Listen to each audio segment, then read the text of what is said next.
Jeff, did I hear it's your birthday today? Yeah, you might have heard that. Well, happy birthday. Thank you. Yeah. I hope you're doing something else more fun than this later on.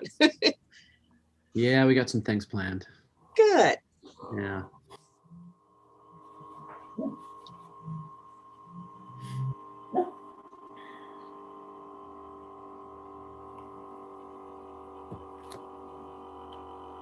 Ready when you are, Melissa. Oh, we're still waiting on Director Boatwright. That's correct. Here it comes.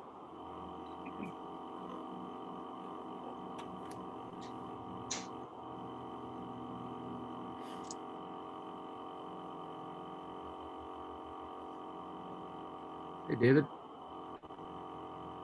Good morning, David. Good morning.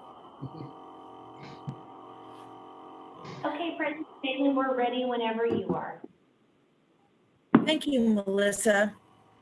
Well, good morning, everyone. And I'd like to call our regular board meeting to order on Tuesday, July 13th, 2021 at 9 a.m. So with that, Melissa, will you please call the roll? Okay. Director Balin, Here. Director Boatwright, Here. Director Kearns, Here. Director Ringen, Here. and Director Murphy is absent today. Thank you. At this time, I would like to call on Jeff to please lead us in the Pledge of Allegiance, and we'll all follow along. And is Corey here? Oh, He is. Yep. There you go. oh, there we go. All right, thank you. Okay. I'd be honored to. I pledge Thank you. allegiance to the flag of the United States of America and to the republic for which it stands, one nation, under God, indivisible, with liberty and justice for all.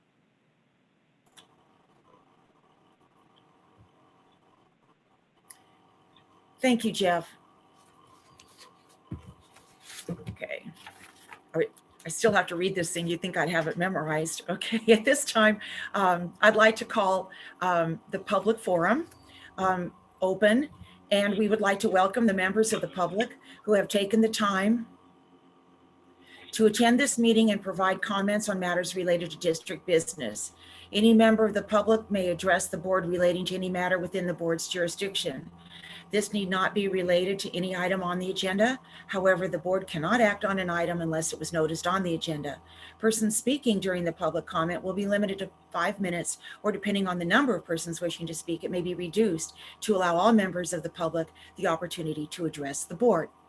So at this time, Corey, is there any member of the public that would like to address the board? Not that I see at the moment, no. Okay, thank you. So we'll go ahead and close out the public forum, and we'll go into our first item of business, the consent calendar. And Melissa, will you please read the 2 items on the consent calendar? Okay, item number 1, minutes of the regular board meeting of June 22nd, 2021, and special board meeting of June 23rd, 2021. Item number 2, approval of reimbursement claims for director's statement of meetings attended and/or travel expenses and claim summary for June 2021.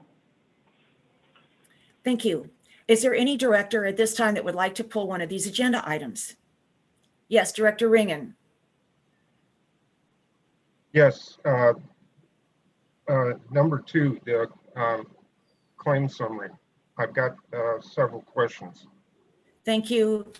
Any other director like to pull the minutes? Seeing none, is there a motion to approve the minutes? I'll make that motion. Second? I think Jeff and Ron cross themselves both making the motion. I'll go ahead and second Ron's motion then. Oh, okay, thank you. All right, Melissa, please call for the vote. Okay, Director Balin, Aye. Director Boatwright, Aye. Director Kearns, Aye. Director Ringen. Yes. Okay, motion passes 4-0 with Director Murphy absent. Thank you.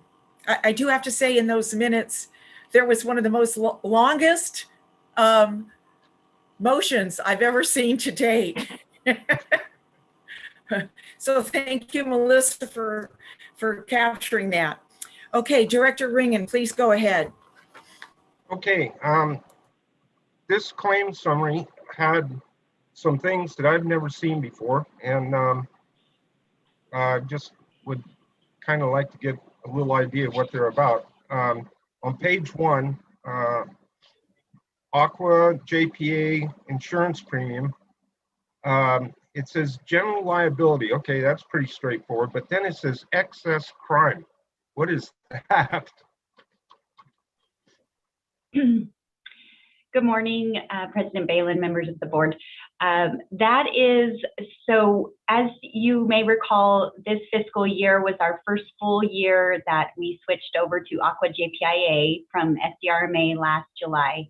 And so their insurance has some things that are pieced out versus at SDRMA. So property is separate, general liability is separate, and there's also excess crime. So that covers like cybersecurity and additional, it's mostly cybersecurity related. So it's just a separate item and it's on the excess of the general liability policy. Okay, well, I knew there'd have to be a good explanation, but that just looked kind of funny. Yes. Okay, then there's 2 of them that are related.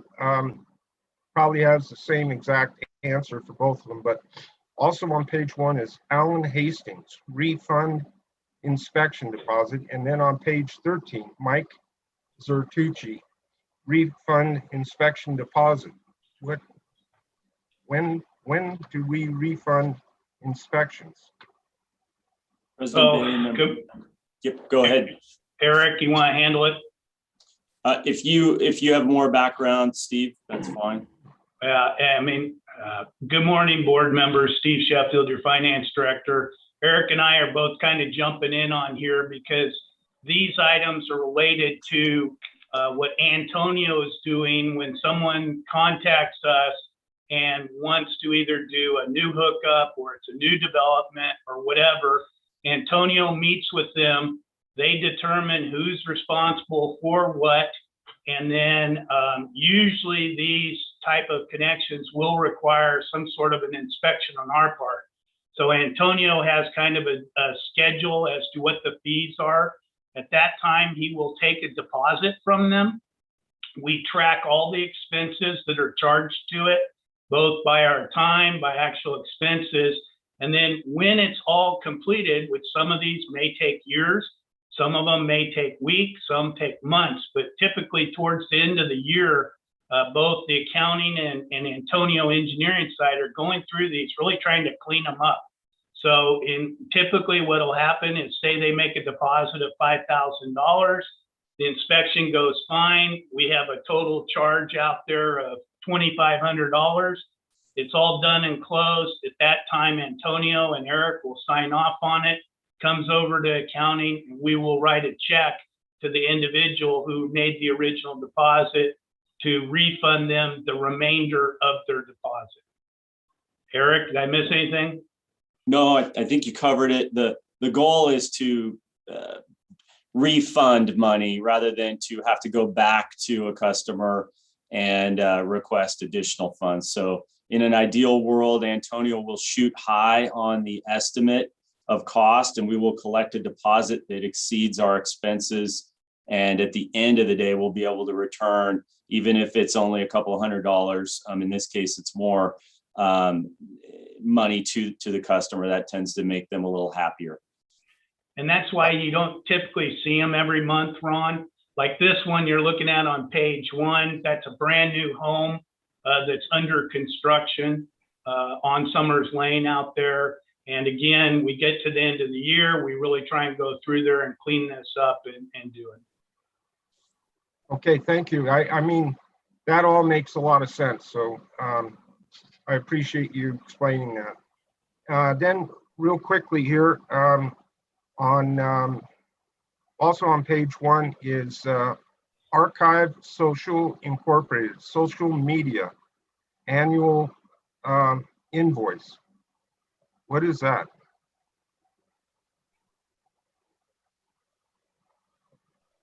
I can jump in on that, Director Ringen. That is, there were some new laws that passed. Lisa Westbrook could correct me if I'm wrong. I want to say about 2 years ago, that require us to archive our Facebook and social media posts under the Public Records Act. And so it's another service that we have to secure our posts so that we can keep them archived in accordance with the new legislation. Okay, thank you for that. Then I have on page 9, Greg Bauman, Lake Drive, and then there's 5 others that get added up. It said West Side Reservoir.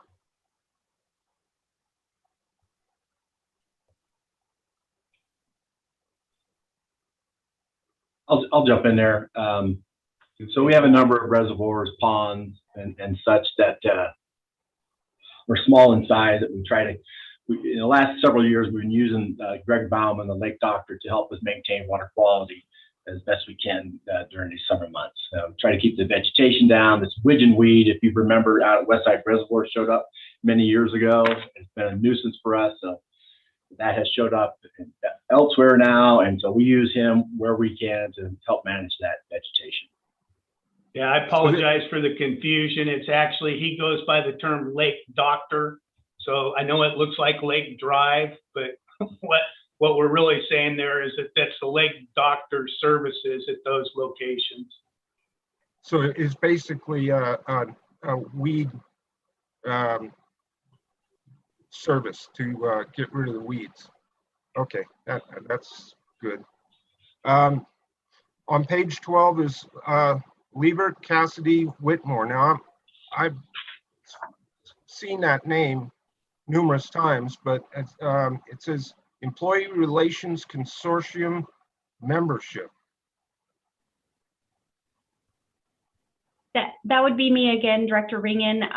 So Liebert Cassidy Whitmore we've been a part of the Employer Relations Consortium, I would say, for at least 13 years that I've been here. So it's a fairly small cost for regular access to attorneys on labor relations and incoming legislations related to employee relations and new laws regarding employment practices, MOUs, personnel policies, and the like. So we participate that on an annual basis. We also are afforded several different types of trainings at all levels of our staff to keep us all apprised of the latest laws. So if staff had some sort of employee question or issue or something, TUD would have access to good advice. Yes, exactly. So I use them on a regular basis to run a few things by them. If it gets too specific, it doesn't count under the consortium, but basic legal advice they can provide, and it's all incorporated into that one annual fee. Okay, great. Thank you. You're welcome. Then on page 13 is Michael D. Dambacker, appraisal for Egan. That's interesting. I wonder what that's all about. I'll jump in there, Eric. Yeah, so this is a prelude to something that's going to come up Thursday at our finance committee meeting. This is one of those pieces of property that we've had at this district for years. We acquired it or purchased it many years ago. I don't recall the exact year or the amount we purchased it for, but this is one of the pieces of property that we're going to, this board and staff is going to contemplate on surplusing. And so this was just a prelude to that. So we basically got an assessment on the value of the property. Well, that's great. Perfect. One last thing, on page 4 was California Farm Bureau Federation 2021 membership. Now, it's not very much money, and I'm all for Farm Bureau and everything else, but why would TUD be involved in Farm Bureau? I mean, that seems a little extended from water and sewer. I don't know.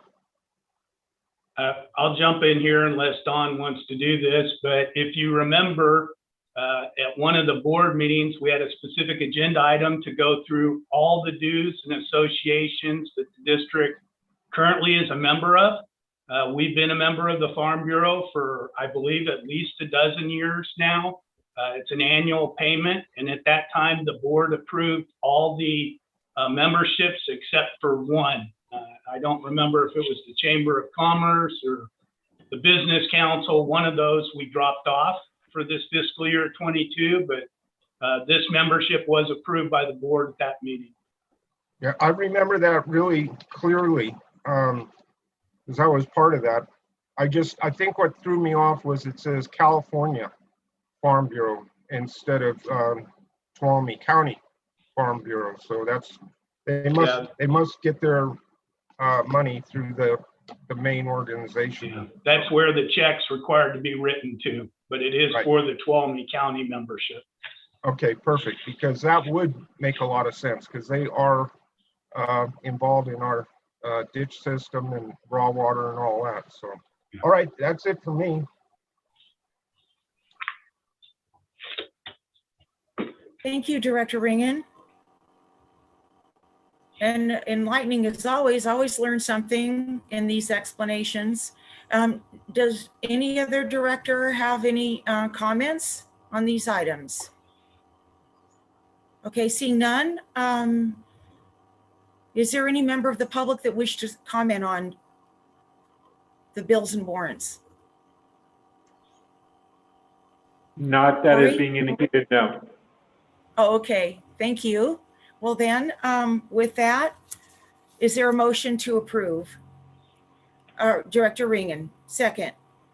Yeah, I will make that motion to approve it, the claim summary. Thank you. I would second that motion. All right, and Director Boatwright seconds that. Any further discussion? All right, Melissa, will you please call for the vote? Okay, Director Balin, Aye. Director Boatwright, Aye. Director Kern, Aye. Director Ringen. Yes. Okay, the motion passes 4-0. Thank you. All right, moving on to our regular business. Melissa, will you please read the one and only item? Okay, item number 3, water supply update, discussion and consideration of releasing public awareness campaign related to water efficiency conservation. Okay, good morning, President Balin, members of the board. Don Perkins, your interim general manager for TUD. So the purpose for this agenda item is in two parts. In part, to give you a very brief update on the water supply, if it isn't painfully obvious to you today. And then the second part of that is to hopefully have a board and staff discussion on possible conservation messaging of the sort. So I'll provide you, Glenn, I think might be online, and Eric's here, and others. So I'm going to give you the brief update on the water supply. So earlier we reported the end of spill, June 7th, to be the earliest on record that we know of here, according to Glenn. We've been on stored water from Lyons ever since. We have targeted storage at both Pinecrest and Lyons at Labor Day, which is September 6th this year. At Pinecrest, we're targeting a 5610 elevation, and at Lyons, we target a 1,500 acre-foot storage at Lyons at Labor Day.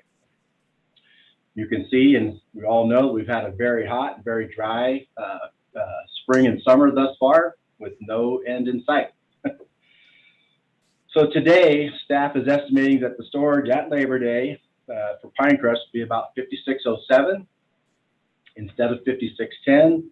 and it lines anywhere between 1,000 and 1,200 feet instead of the 1,500 acre flood. So that's, it's a bit concerning, of course.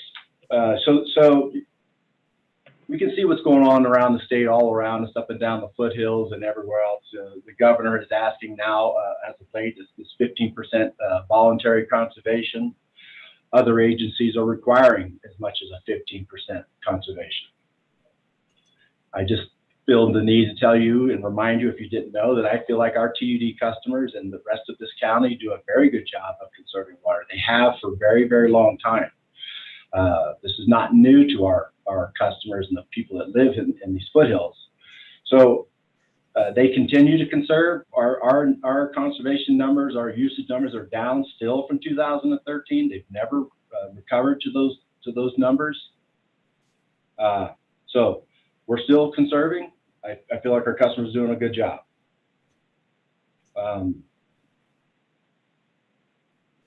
So I just want to open this up now to unless there's any more questions on water supply that I didn't cover. I know it was very brief, but it's kind of to the point. But if you had any more questions, or for me or Glenn on the supply. Go ahead, Director Boatwright. Mr. Perkins? Yes, sir. You mentioned the year 2013. Is that the year that our conservation measures are based against for the what was called the 20% by 2020 reduction?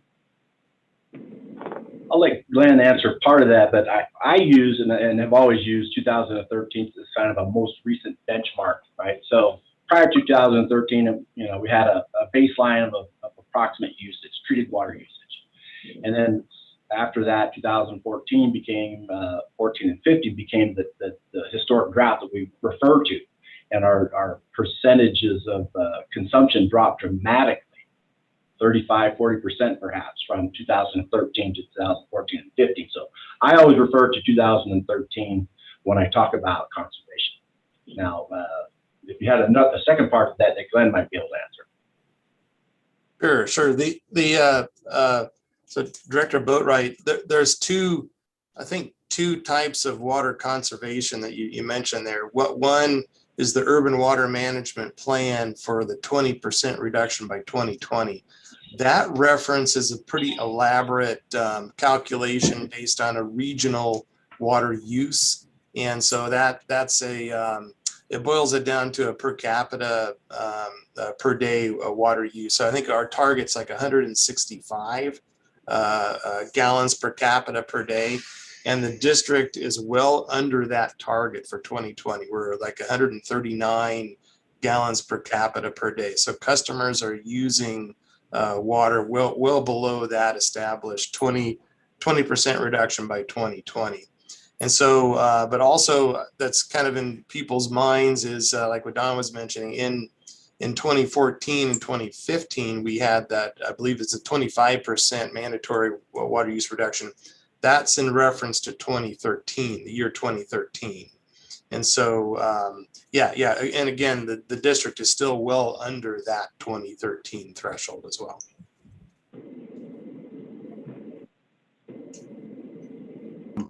Thank you. Good question, David.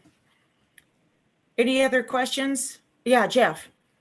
I see you got it mentioned here in the summary, Don, about the PG&E and the drawdown at Pinecrest prior to Labor Day. I was just wondering if you wanted to maybe go over how mechanically that might work and where we stand as of today on that. I think I'll let Glenn go ahead and talk about why we're going to predict 5607 at Labor Day.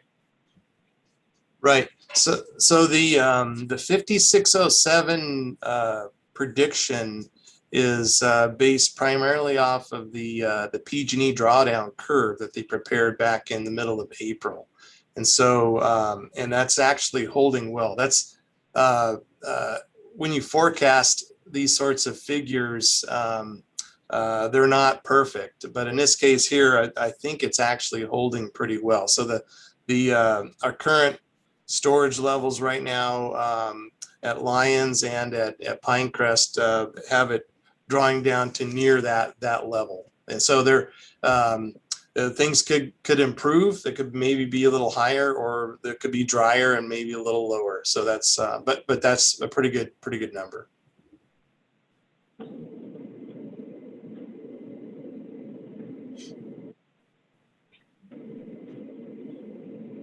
Go ahead, Director Ringen. So concern that I have is if our summer and we go into fall and it continues to be this extended dry heat and all that, is there and it's been reported numerous times already for this year that what little snowpack we had and runoff didn't really run off. I mean, it sunk into the ground, and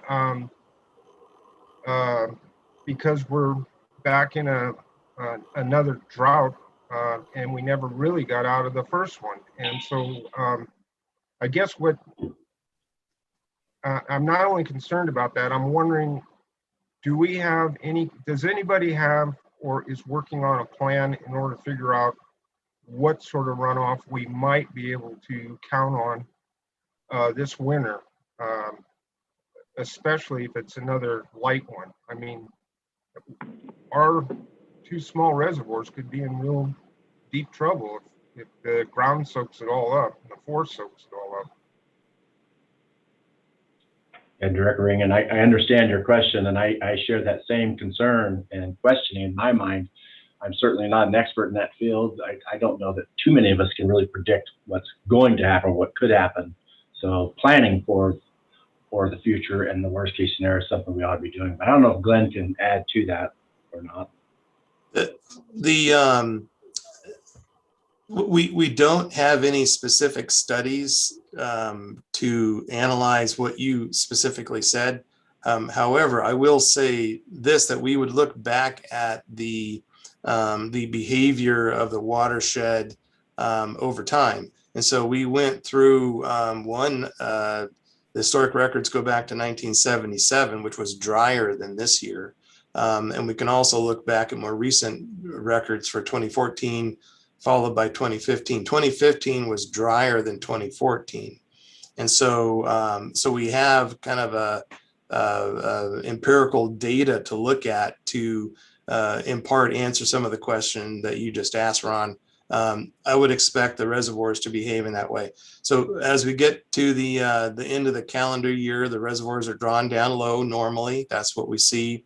And then we have rain and snow that fills them. So we're in a position waiting for rain and snow in each year. And I've based on the transition from, say, 2015 to 2016, or even 2014 to 2015, two very back-to-back dry years. Those are a pretty good example of what we can expect if we have another dry year. Barbara Balin, or sorry, Director Balin has her hand up. Yeah, thank you.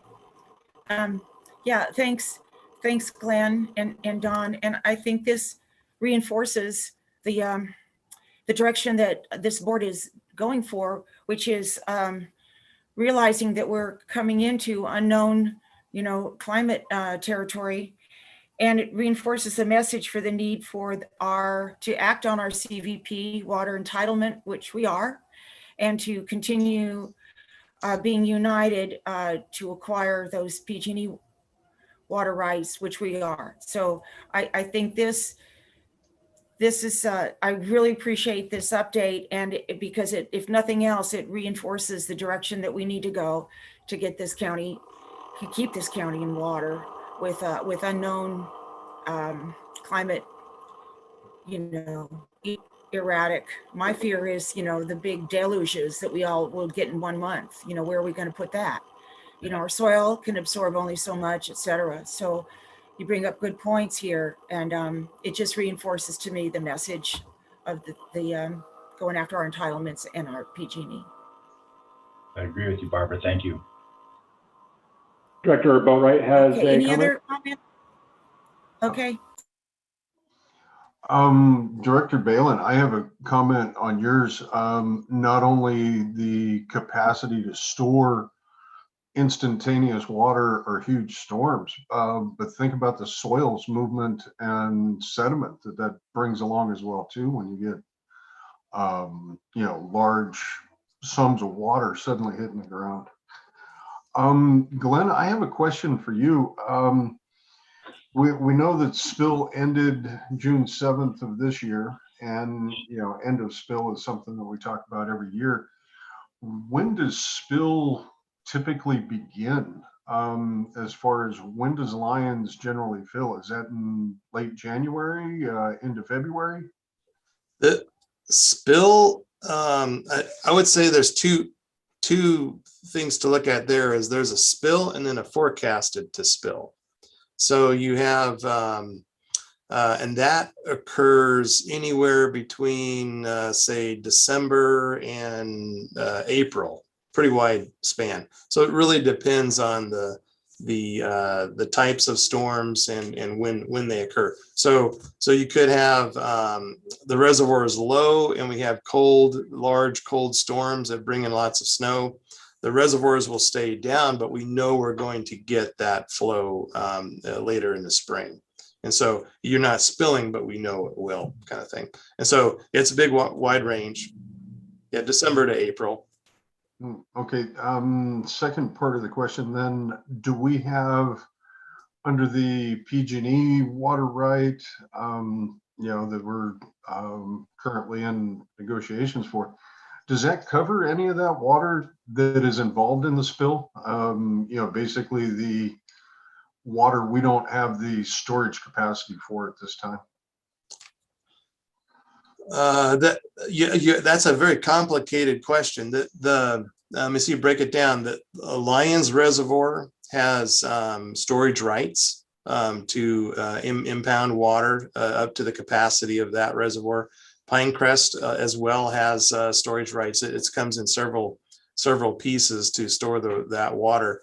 And then through the agreement, the PG&E TUD agreement, we have access to those waters based on the water year type. So we have during what we would call the irrigation season or power season. There's two different seasons. During power seasons, you really have free flow of the river.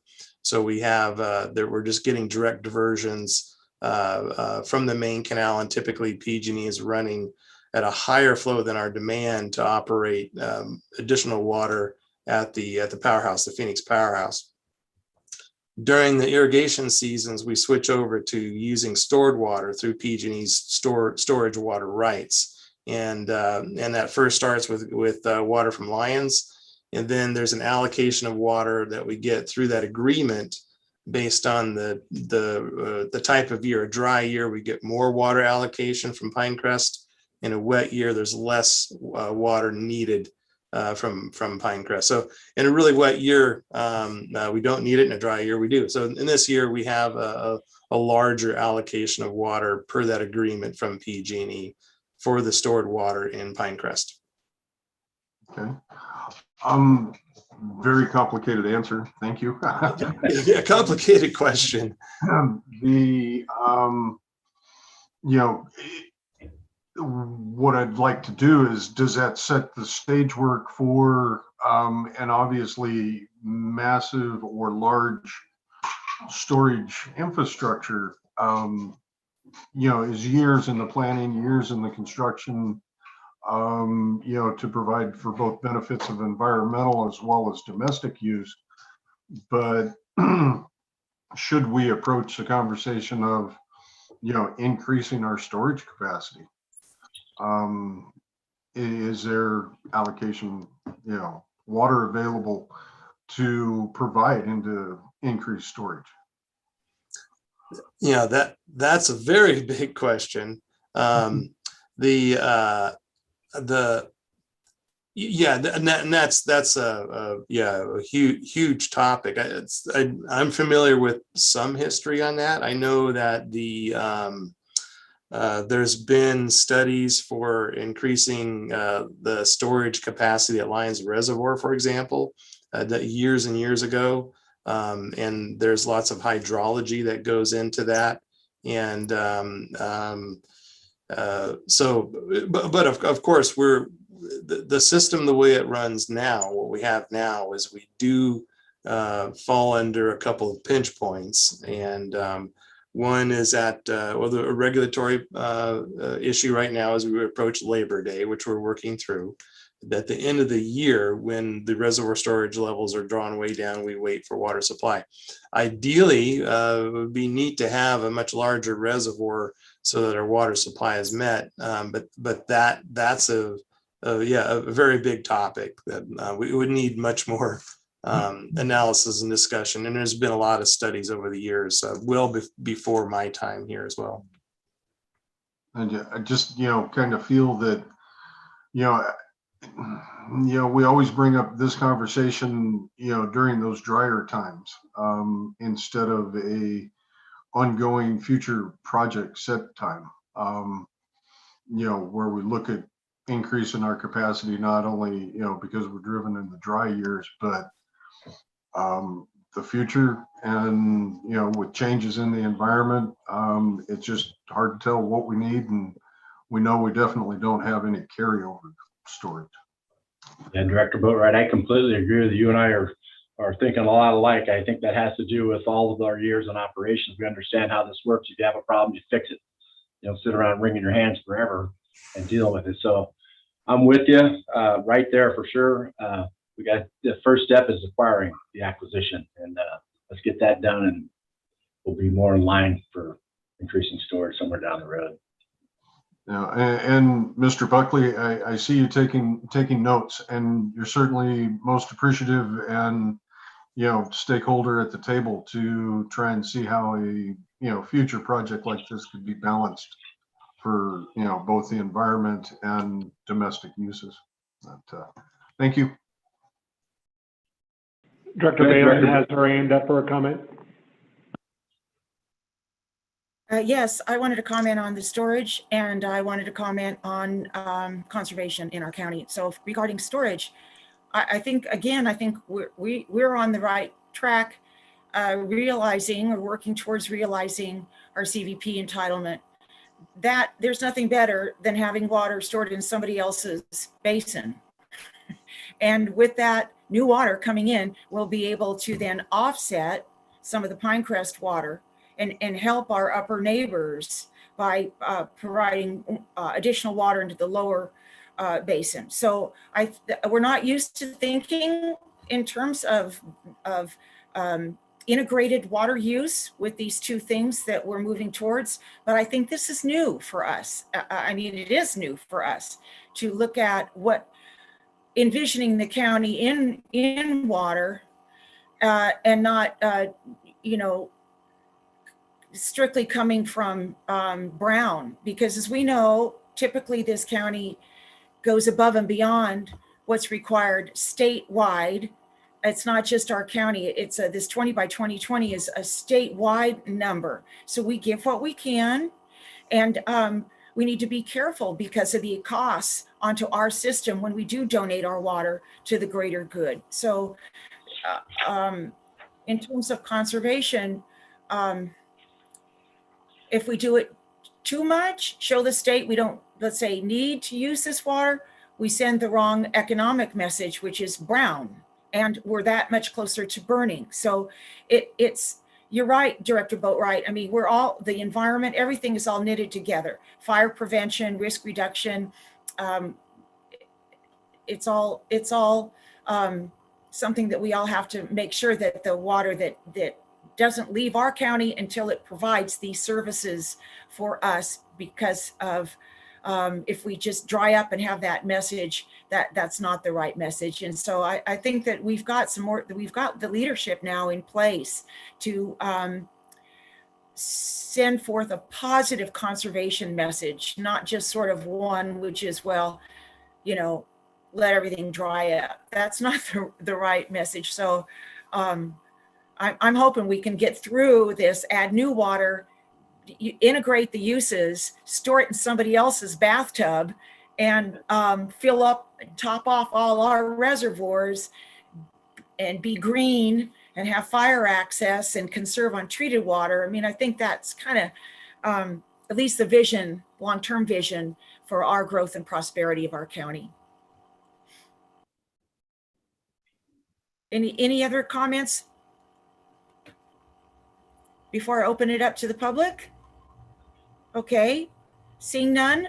Corey, are there public comments, please? Yes, John Buckley has his hand up for comment. Good morning, John Buckley, CSERC. First, to the non-agenda topic that did get raised as to whether or not it makes sense to expand storage. The state water plan has explicitly determined that the cost of building new storage compared to investing the same amount of money into water conservation and other water recycling is night and day more cost effective, and there is no logic for creating major new storage except for the very limited sites that are now up for potential consideration for major new dams. In terms of your own urban water management plan, TUD currently loses twice as much water as all the water that goes to treated water customers in its system, the TUD system. Twice as much water is lost. So before you even begin to talk about building new storage, simply making more efficient, not getting rid of the ditch system, not piping everything, but being more efficient with the water you have can provide at the very least far more water than is currently available. To the agenda topic today, the discussion in your board packet says that water demands have decreased over the last decade. That's not quite accurate. It is correct, as Don put forward, that compared to 2013, 2012, and 2011, the use in the 7 years since then to 2020 have been down from as high as 4,700 acre feet down to in the range last year of 3,800 acre feet. So it has been lower. But your agenda packet says asking TUD customers to cut back further could have significant economic impact for some and increase fire hazard risk by letting landscaping die. That is an exaggeration that is not accurate for the overwhelming majority of customers. It's not going to be a significant impact if you ask them to conserve 15 to 20% of what they normally use and to strategically water landscaping rather than water as normal. Here's the two closing points that are most important. In your board packet, district staff would like to encourage water efficiency. If you get from PG&E in your water bill encouraging you to use your electricity efficiently, nobody pays attention. But when you get a call or an email, tomorrow is a critical day for the grid system, please cut back, you pay attention, you recognize it's important. TUD has an ethical responsibility to communicate to its customers that this is not just a drought, but 100% of Tuolumne County, according to your agenda packet, is in extreme drought, and 38% of the county is in exceptional drought. So it is important for TUD customers in the remaining months of this summer to strictly be responsible with the water they use and to attempt to minimize water use to the degree feasible. Every gallon saved will benefit either nature by flowing downstream, or as Ron is concerned, will be a gallon that is saved upstream that will be available for fall or some other period of possible use. So with all due respect, take advantage of the Union Democrat who is covering this meeting, communicate a message that this is a drought, and TUD urges customers to be responsible and reduce their water use accordingly. And this does not mean that people should suffer or that they should have exceptional costs. It simply means we're all in this together. Use water wisely, and be part of the solution to this drought situation. Thank you. Thank you, Mr. Buckley. I do have a lot of respect for you. I know you've been around this community for a long time, and you and I have a relationship, but you seem to just completely dismiss the fact that this community does not consider conservation a way of life and has since the 70s. I think you just completely dismiss that, and I just think that's irresponsible. To just carte blanche blank ask everybody in this county to serve a certain amount, to conserve a certain amount of water is unfair. Some people barely use their minimum, so to mandate them to conserve more seems irresponsible. I think your message to broadly ask for wise conservation, we're in line with that. I just think asking them for mandatory conservations is irresponsible today. And this reference comparing TUD to PG&E, I don't really care for that. We're not PG&E, so we operate very differently. We're not a for-profit organization, so therefore, our first priority is to our customers. So anyway, I appreciate your comments, though. Thank you.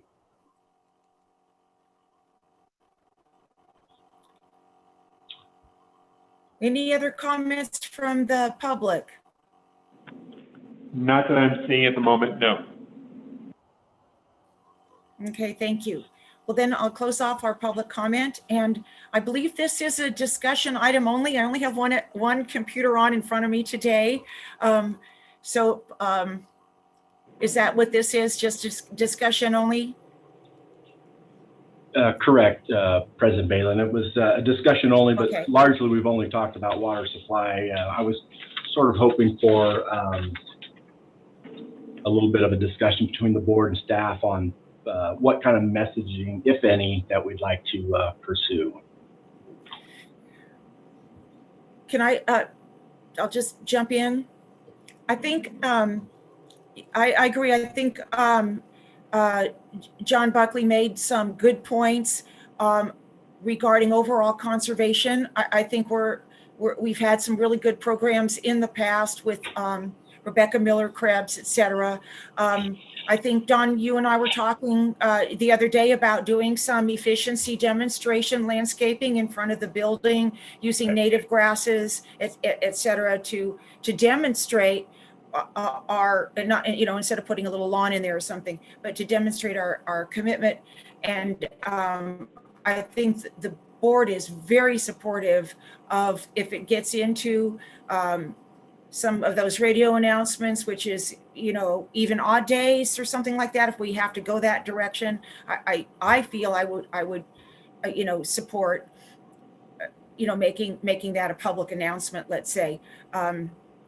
So with that, I forgot my other point that I was going to make, but anyway, I'll come back to that if I can remember it. Anyway, I think this community is doing an awesome job, and I think we can improve. We can always improve. So, sure. Yeah. Any other board comments? I have a comment. How often will this be on our agenda as far as to keep an eye on it? Do we give it an honorable mention at each board meeting so that we can stay apprised of that?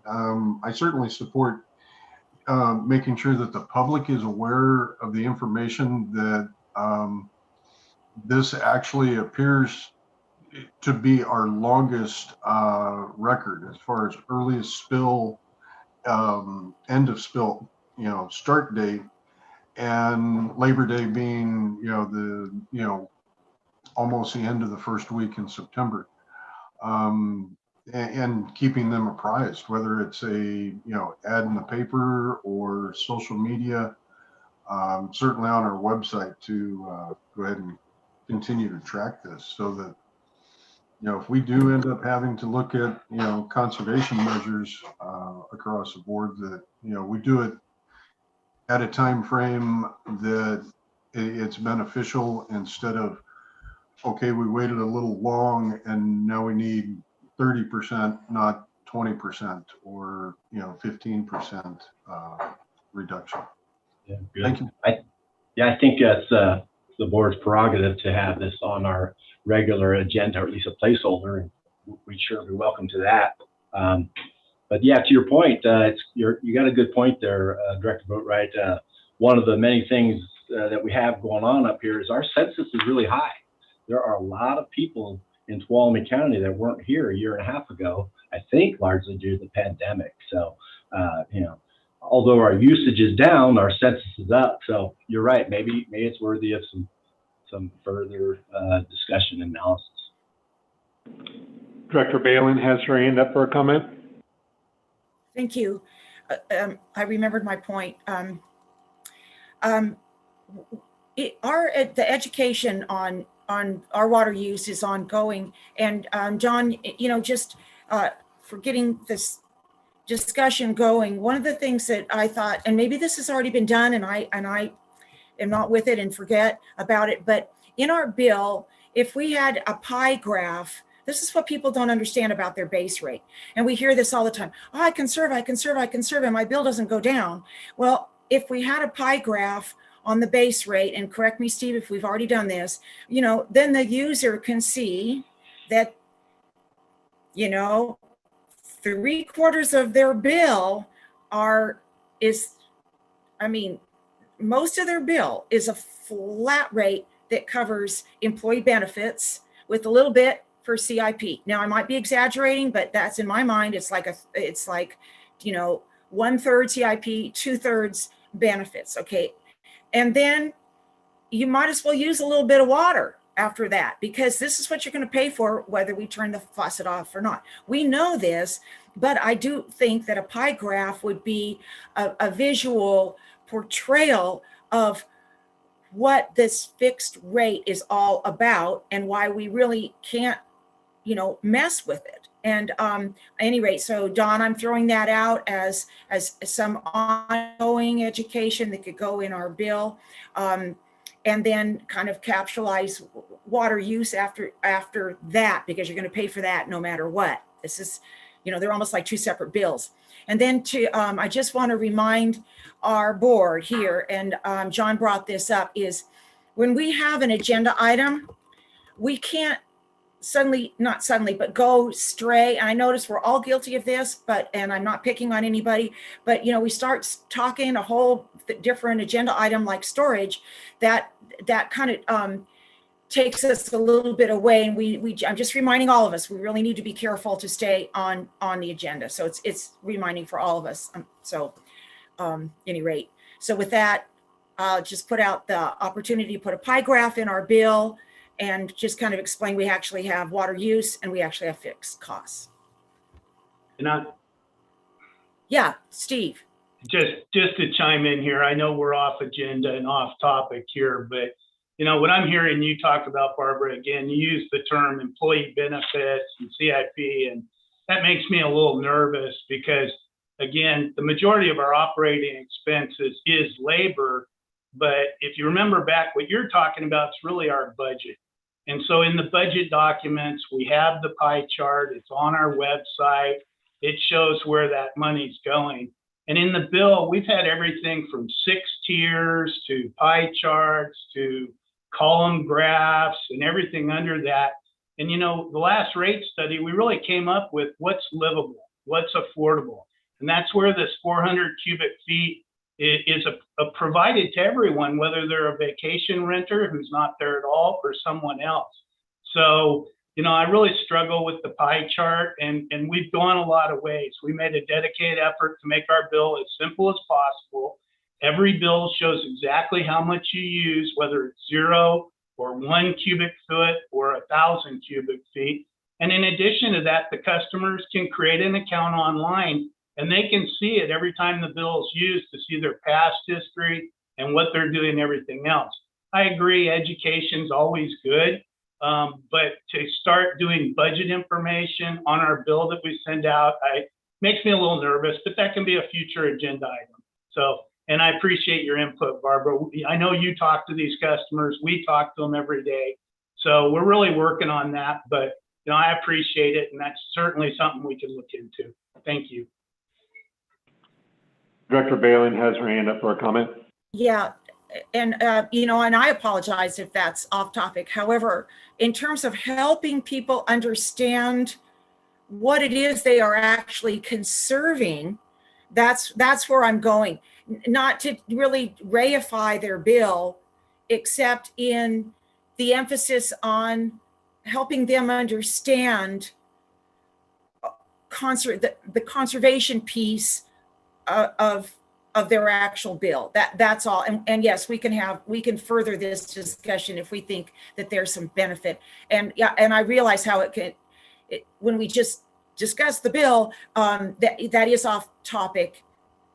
But I guess I'm just trying to think of that conservation piece, that water piece, actually water use piece of the bill, so that they can see. So anyway, we'll talk about it later. And I apologize if I strayed too far over, but just thinking of ideas. Yes, Director.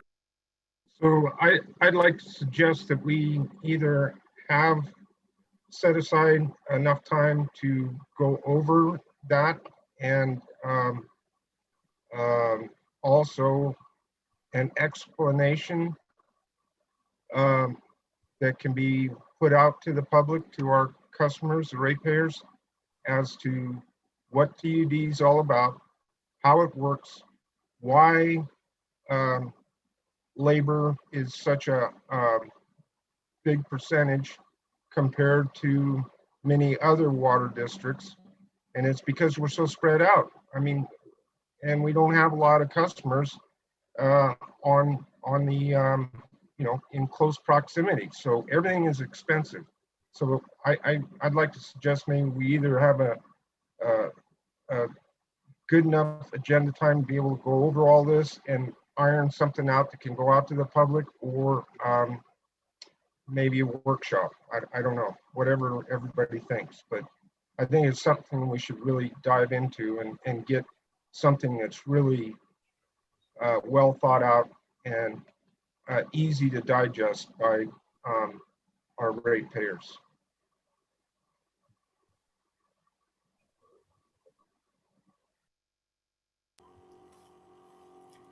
Sounds good. Maybe we can get something together by the next billing cycle or two that's very timely, drought related.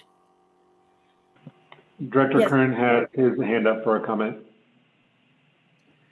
Yeah, on the conservation issue and this, at the risk of getting off topic, my little water system, we're getting, it's pretty serious up there.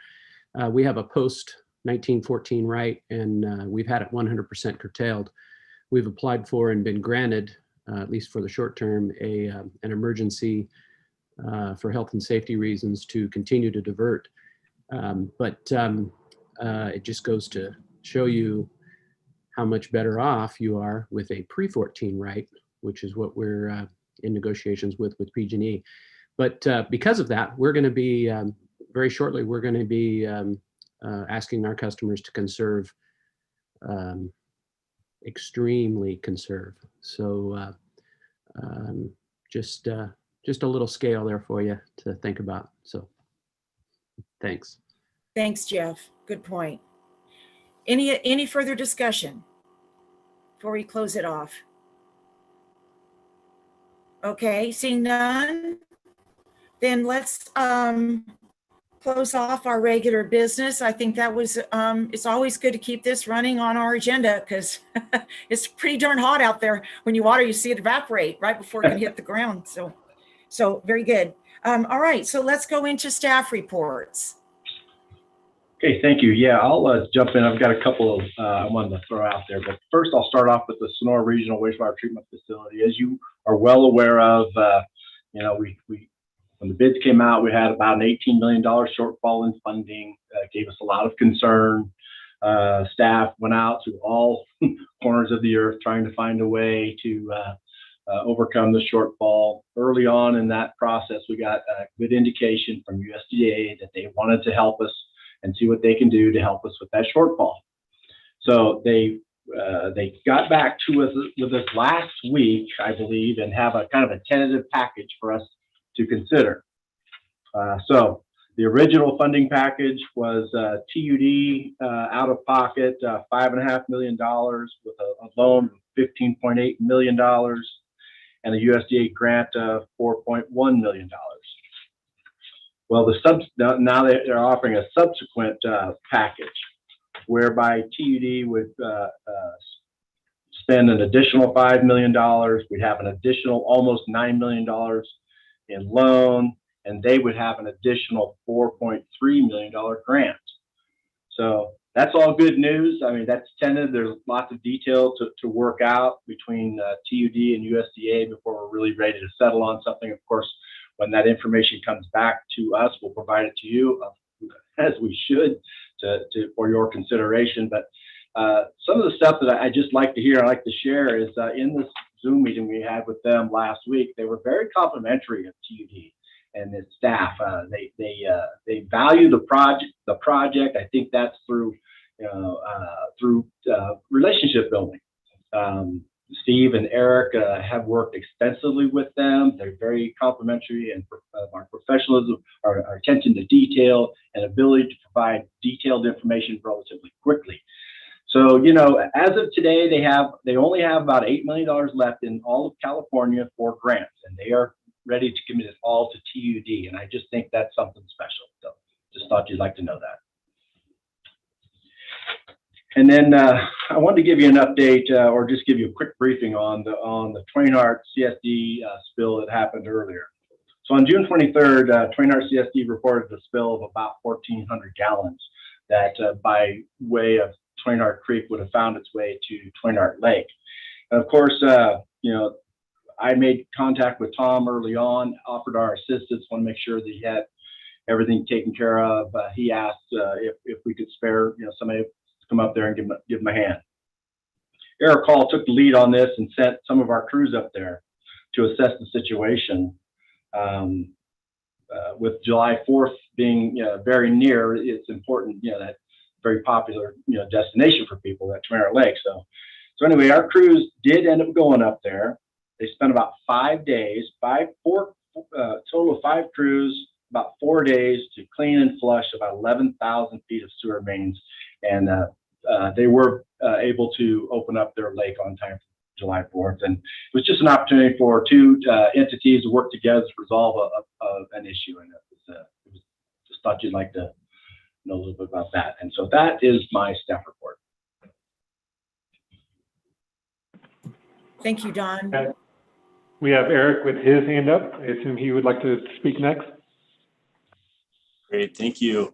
Since we have a light agenda today, I just wanted to let the board know Dawn addressed the funding package with USDA on the wastewater plant, but we are working on at least 5 other potential grants and funding packages. Michaela has been instrumental in a few of these. The first is the Water Smart grant through USBR. The board adopted that agreement probably a year and a half ago, maybe a year ago. And it has taken literally that long to get to the point where we've reached all of our clearances and we are ready to move forward. As a recap, that grant agreement is for $150,000 with a $75,000 match from TUD. So, and that will be for installing ditch meters throughout our system. The second opportunity we're tracking is with Senator Feinstein's office, and it is probably best characterized as an earmark. We're trying to get money from the fiscal year 22 non-defense congressional spending package. Boy, that's a mouthful. And we have submitted a few projects for that and have had ongoing communications with staff from Feinstein's office. So we're hopeful we'll be able to share with this board some positive news in that regard. In addition, the Cuesta Heights project, which if you saw Lisa Westbrook's background earlier on in the meeting, you saw the Shaw's Flat tank or the Cuesta tank. We call it the Shaw's Flat tank.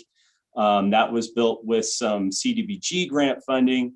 However, we also have an active application through SRF to fund the rest of the improvements as part of the Cuesta Heights project.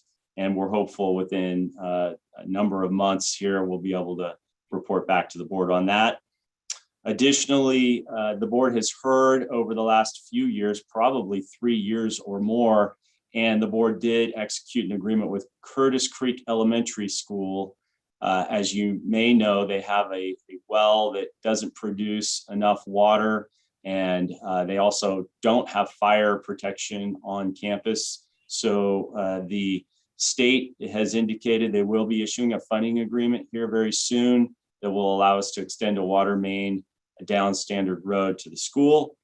And then lastly, Sierra Pines, your staff continue to work with USDA and SRF on completing a funding application for that project. As we know, it's a really large project. It will take us some time, but at this point we have the environmental complete and the technical report is being compiled right now. And then we'll be working closely with Steve and his staff to finalize some of the financial information that they will need. I'll come back to the board with more updates as other grant opportunities become available, but that's where we're at right now.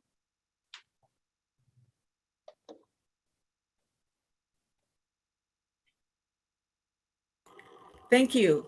Sorry, I was on mute. Okay, good report, Eric. Okay, Abby or Steve?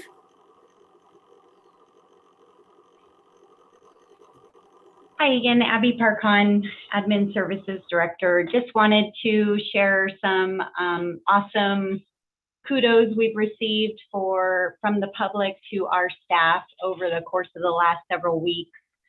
I always like sharing this with you because you know, we get these things quite often, and so it's always good to hear about the good work that TUD staff is doing. The first one came through an email to Dawn Perkins from Liz Peterson at Tuolumne County. She's a senior administrative analyst, and sent an email that said, I just want to pass along my thanks and gratitude to your team who repaired the mainline water break over off Southgate yesterday. I live over there and really appreciate the quick repair with very minimal interruption to water availability. This is probably a fairly routine repair for your team, but I'm sure they don't get that much credit for this stuff. As long as the water comes out of the faucet, people probably don't think much else about it. Just wanted to pass along my thanks for what your team does day after day in the hot and even cold weather. So that was really nice of Liz Peterson to share that with Dawn and our staff. And then the second one I'd like to share is maybe some of you heard on the radio last week that our own customer service supervisor, Emily Long, was announced that she was the Star Working Woman of the Week. And so Emily does an awesome job for us. She's our supervisor here for the customer service team, and they deal with a multitude of issues on a regular basis, and they just do an outstanding job under Steve's leadership as well. And so her coworkers wrote her a really nice little tribute to the hardworking woman that she is, both here at work and at home and in the community. So we just wanted to congratulate Emily Long for that as well. And that concludes my staff report. Thank you, Abby. Yes, and please pass along the board's congratulations to that too. And yeah, that's great to be appreciated and valued. Yes, very much so. Thank you. Thank you. Steve.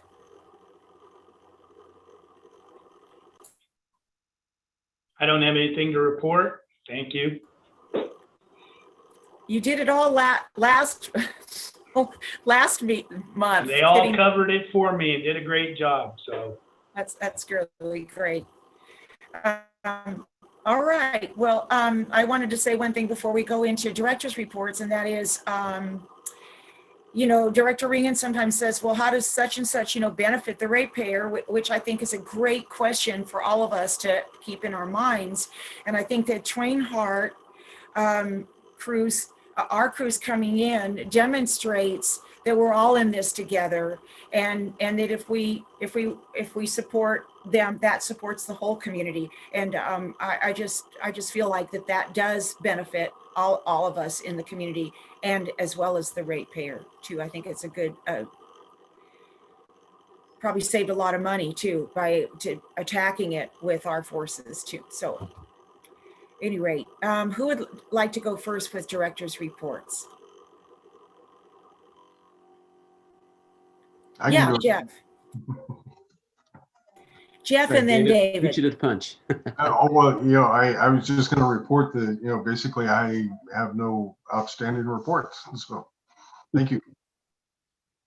I just got a couple things. I did attend the TUD water meeting committee on the 24th, and also GM Perkins and I attended the Willow Springs Homeowners Association meeting at the Willow Springs Clubhouse. And that's all I have. Thank you.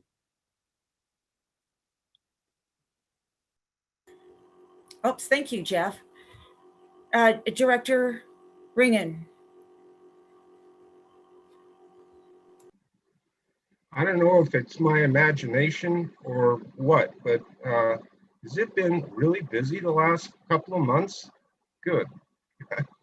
Any rate, on 6/23, I attended and participated in the City of Sonora EAP meeting, and on 6/24, attended and participated in the TUD Water Committee meeting. And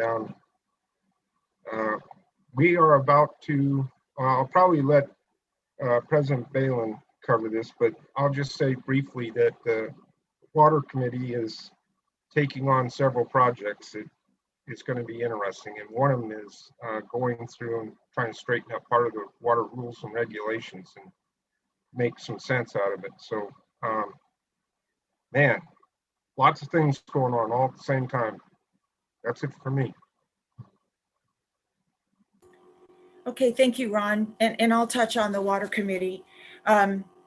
So on June 24th, the Water Committee met and we discussed the following.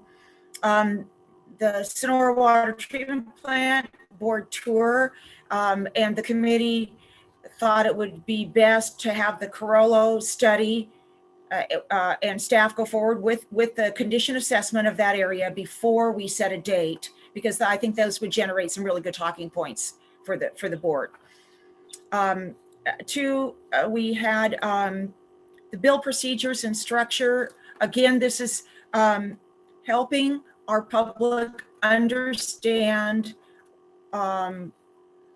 conservation in relation to their bill. And so I think Steve did a great job of handling the question, which is I conserve, and my bill doesn't go down.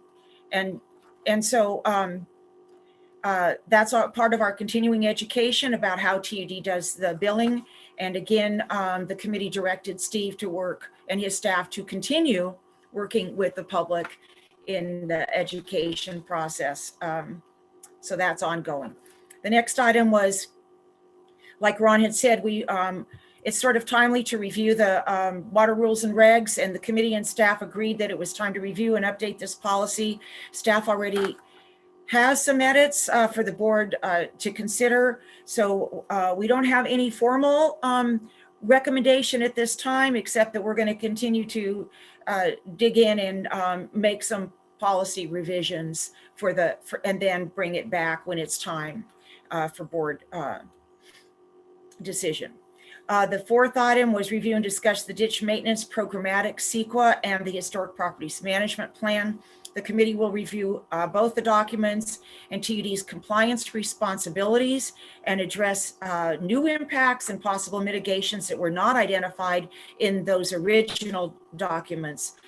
And so that's going to be ongoing. We have nothing formal to recommend at this time to the full board. The last thing was fire flow, and to get direction and clarity on that. There was a discussion of TUD's legal obligations within the context of its social contract of providing water for fire protection wherever needed.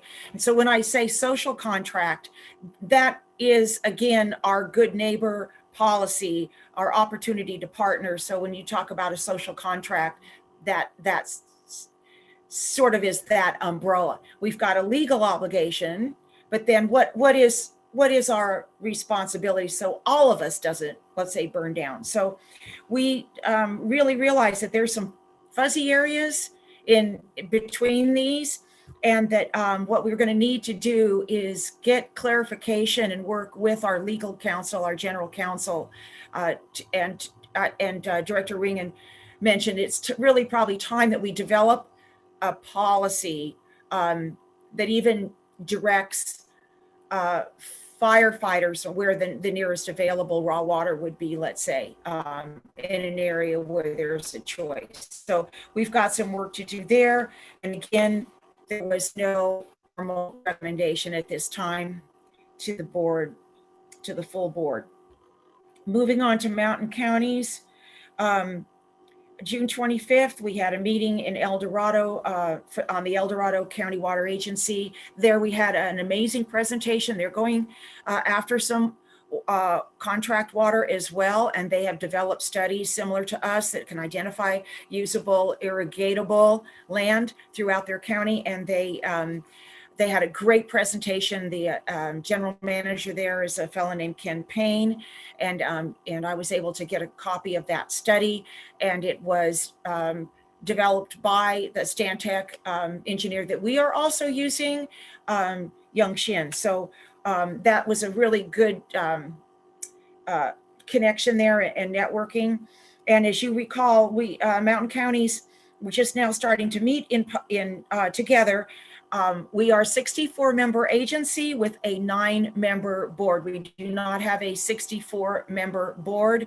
The board are all elected. You're either a county supervisor or a water agency director, and we represent the interests of the entire Mountain County region, from Yuba River to the Merced River.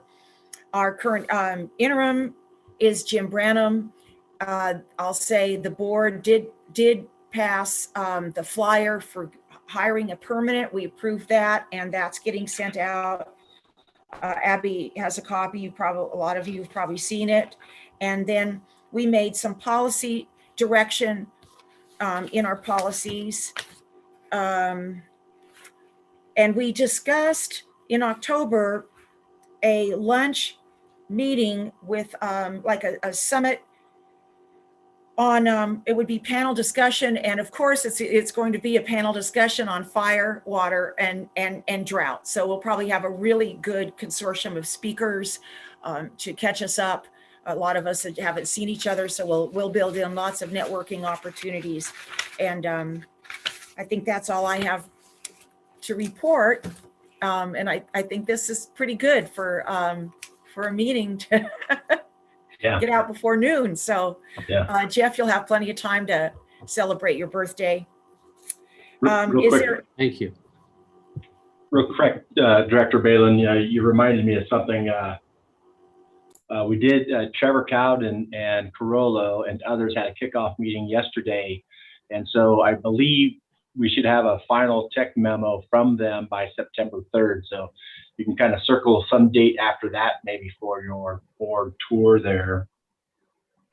And then also, you should probably know, if you don't know already, I'm going to attend the 12 County Resource Committee tomorrow, I believe it is, just to kind of pay attention. I hear that they're possibly going to combine the Resource Committee and the Water Agency Advisory Committee or something along those lines. So I'll be paying attention and going to that meeting. Thank you. Okay, if there's no further business, and it looks like we're done, I will adjourn this meeting at 10:19 in a.m.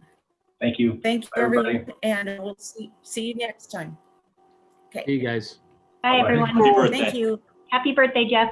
Thank you. Happy birthday.